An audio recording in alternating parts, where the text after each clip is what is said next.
Hello guys, আপনারা ভালোভাবে লক্ষ্য করে দেখুন আমি গোজা কিভাবে বানাই। এটা গোজা তৈরি হয়ে গেছে কাঁচা।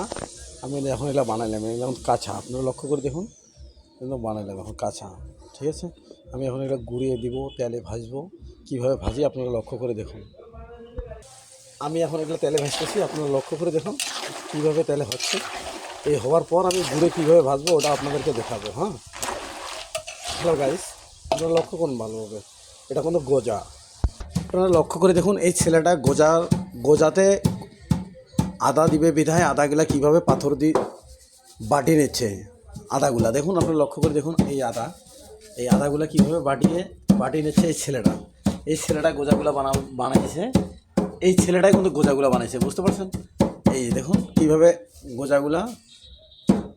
আদাগুলা বাটতেছে, লক্ষ্য করে দেখুন। এগুলা কোনো আদা এগুলা বাটতেছে গোজাতে দিবার জন্য।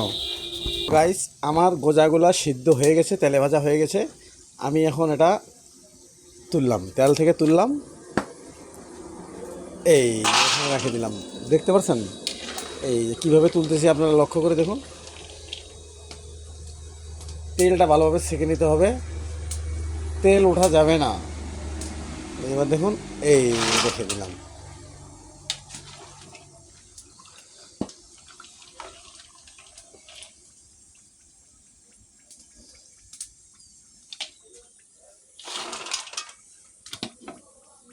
হ্যালো গাইস, এইভাবে গোজাগুলো কাঁচা গোজা তেলে দিয়ে ভাজতে হবে। আপনারা লক্ষ্য করে দেখুন কীভাবে গোজা আমি ভাজি, আর কীভাবে আমি গোজাতে শিরা লাগাবো, চিনি লাগাবো, গুড় লাগাবো। আপনারা লক্ষ্য করে দেখুন, এখানে দেখুন আমি এখন লাড়া দিব। এখন গোজাটা কীভাবে নাড়তে হবে আপনারা দেখুন, এইভাবে নাড়তে হবে, দেবার পর এইভাবে নাড়তে হবে। ঠিক আছে, এইভাবে নাড়তে হবে, লক্ষ্য করে দেখুন।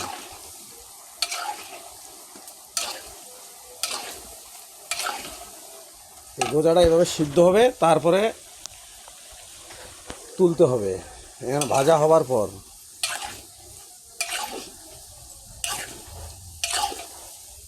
এই চুলার নাপ তেলের একটা হিটার নাপ আছে, বুঝতে পারছেন? এই হিটটা একুরেটভাবে দিতে হবে।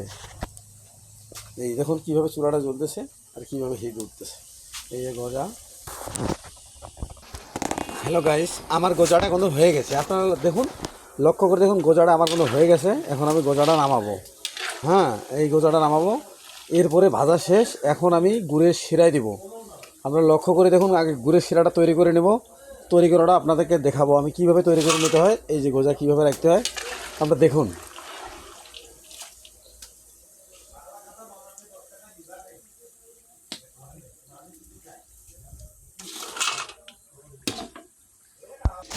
হ্যালো গাইস, আমি কীভাবে পুরিগুলা ভাজি আপনারা লক্ষ্য করে দেখুন। এই পুরিগুলা কীভাবে হচ্ছে আপনারা লক্ষ্য করে দেখুন। এই যে পুরিগুলো নিলাম, নিয়ে তেলে ছেড়ে দিলাম, এই ছেড়ে দিলাম। এবার পুরিগুলো হয়ে যাবে।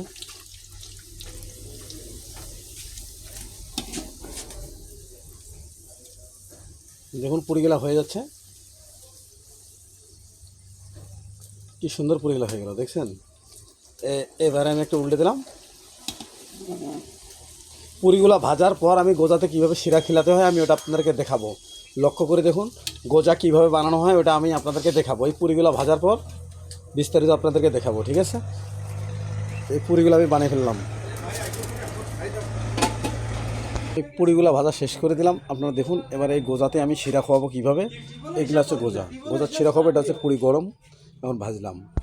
হ্যালো গাইস, এটা হচ্ছে গুড়, আর এটা হচ্ছে গুড়, এটা হচ্ছে আদা। আপনারা দেখুন, এই যে গুড়ের রসতে আদা মারতে হবে, ঠিক আছে? এইভাবে আদা দিয়ে সিদ্ধ করতে হবে অনেকক্ষণ। সিদ্ধ করে নেওয়ার পর এই গোজাগুলা ওখানে মারতে হবে।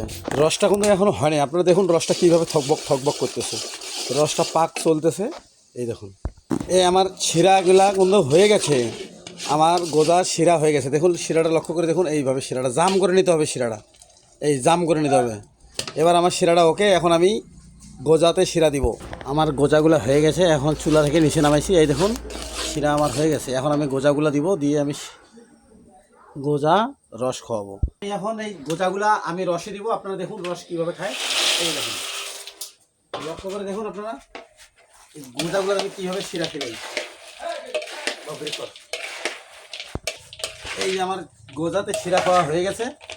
এখন একটু হালকা একটু ঠান্ডা হবে, বাস শিরা হয়ে গেল গজা।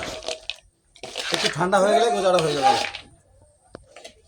এই গোজাগুলো হয়ে গেছে, আপনারা দেখুন, এই যে গোজা, গুড়ের গোজা হয়ে গেছে।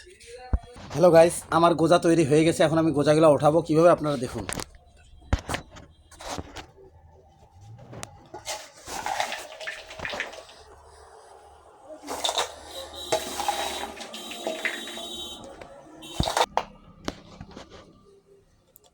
আমার গোজাগুলো বানা শেষ, একবারে শেষ।